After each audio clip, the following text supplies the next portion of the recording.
एक समय यूदा अपने भाइयों से अलग होकर अदुल्लामी हीरा के यहाँ रहने लगा। वहाँ यूदा ने शुआ नामक एक कनानी पुरुष की कन्या को देखा और उससे विवाह कर लिया।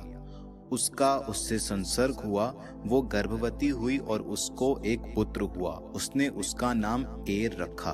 वो फिर गर्भवती हुई और उसको एक और पुत्र हुआ। उसने उसका नाम ओनान रखा।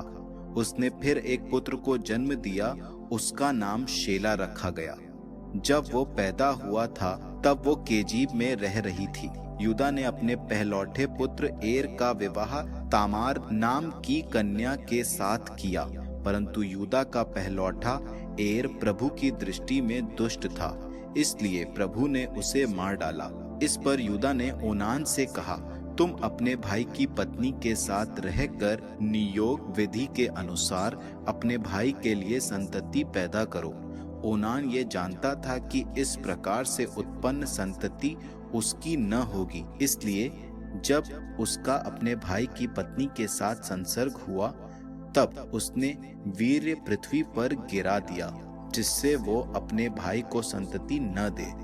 उसका ये कार्य प्रभु को अच्छा नहीं लगा, इसलिए उसने उसे भी मार डाला। तब यूदा ने अपनी बहू तामार से कहा, जब तक मेरा पुत्र शेला बड़ा न हो जाए तब तक तुम अपने पिता के घर में विधवा की तरह रहो, क्योंकि उसको ये डर था कि कहीं वो भी अपने भाइयों के समान ही न मर जाए। इसलिए तामार अपने पिता के घर जाकर रहने लगी। बहुत दिनों के बाद यूदा की पत्नी जो शूअह की पुत्री थी मर गई। जब यूदा उसका शोक मना चुका तब वो अपने अदुल्लामी मित्र हीरा के साथ तिम्ना गया, जहां उनके आदमी भेड़ों का ऊन काट रहे थे। तामार को ये खबर मिली कि तुम्हारा ससुर भेड़ों का ऊन काटने तिम्ना जाने वाला है। ये सुनकर उसने अपने विधवा के वस्त्र उतार दिए, अपना मुंह ढक लिया और तिम्ना जाने वाले रास्ते पर स्थित एनईम के पर्वत मार्ग पर बैठ गई, क्योंकि उसने सोचा कि शेला इतना बड़ा हो गया फिर भी उससे उसका विवाह नहीं किया गया। यूदा ने जब उसे देखा तो उसे देवदासी समझा, क्योंकि उसने अपना मुंह ढक लिया था। रास्ते के किनारे उसके पास जाकर उसने उससे कहा, चलो मुझे अपने साथ संसर्ग करने दो, क्योंकि वो नहीं जानता था कि वो उसी की पुत्र वधू है। वो बोली, आप मुझसे संसर्ग करने का मुझे क्या देंगे? उसने उत्तर दिया, झुंड में से मैं तुमको एक बकरी का बच्चा भेज दूंगा। वो बोली, जब तक आप उसे न भेजेंगे तब तक के लिए बंधक में क्या रख रहे हैं? उसने पूछा, बंधक में मैं तुम्हारे पास क्या रखूं? उसने कहा, अपनी मुहर, उसकी डोरी और अपने हाथ का डंडा। उसने उसे ये चीजें दे दी। तब उसका उसके साथ संसर्ग हुआ और वो उसके द्वारा गर्भवती हुई। उसके बाद वो उठकर चली गई और अपना घूंघट उतार कर फिर विधवा के वस्त्र पहन लिए। उस स्त्री से अपना बंधक वापस पाने के ख्याल से यूदा ने अपने अदुल्लामी मित्र के हाथ उसके लिए एक बकरी का बच्चा भेजा, परंतु वो उसे नहीं मिली। उस स्थान के आदमियों से उसने पूछा, वो देवदासी कहाँ है जो एनीम के पास मार्ग पर बैठी थी? उन्होंने उत्तर दिया, यहाँ तो कोई देवदासी नहीं थी। तब उसने लौटकर यूदा से कहा, मुझे वो नहीं मिली और उस स्थान के आदमियों का कहना है कि वहां कोई देवदासी नहीं थी।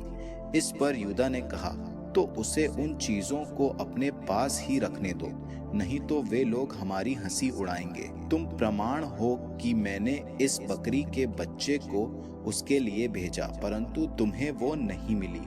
लगभग 3 महीने बाद यूदा को ये खबर मिली, तुम्हारी पुत्रवधू तामार ने व्यभिचार किया है और उस व्यभिचार से वो गर्भवती भी हो गई है।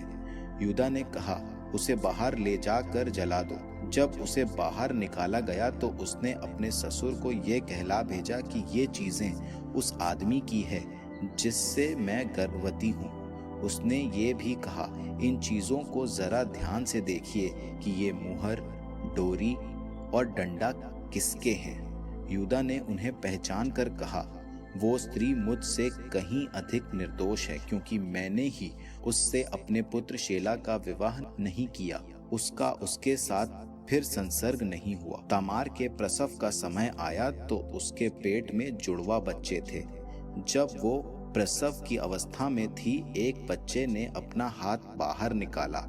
दाई ने उसके हाथ में एक लाल डोरा बांध दिया और कहा, ये पेट से पहले निकला, परंतु उसने अपना हाथ फिर अंदर कर लिया और उसके भाई का जन्म हुआ।